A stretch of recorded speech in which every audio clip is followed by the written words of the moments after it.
মার্টিনসে নিয়ে যাবেন?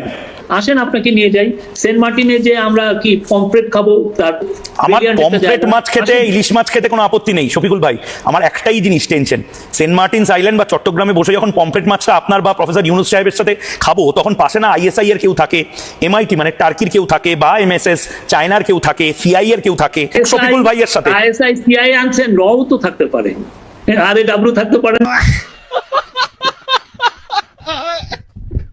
আপনারা একটু বেশি আই লাভ ইউ পাকিস্তান বলছেন, এটাই প্রবলেম। আমরা সবার সাথে বন্ধুত্ব চাই, আমরা আই লাভ ইউ পাকিস্তানও বলি, আই লাভ ইউ ইন্ডিয়া বলি, আই লাভ ইউ শ্রীলঙ্কা বলি, আমরা সবার সাথে ভালো সম্পর্ক চাই। এরপর যদি একই সময় সবার সাথে ভালোবাসা করা যায় না শফিকুল সাহেব, আপনি কবি, আপনি সাহিত্যিক, একই সময় অনেকজনকে আই লাভ ইউ বলা যায় না, এটা গভীর একটা কথা। এটা তো হিউম্যান রিলেশনশিপ না, এটা হচ্ছে কান্ট্রি টু কান্ট্রি রিলেশনশিপ, সবার সাথেই যায়।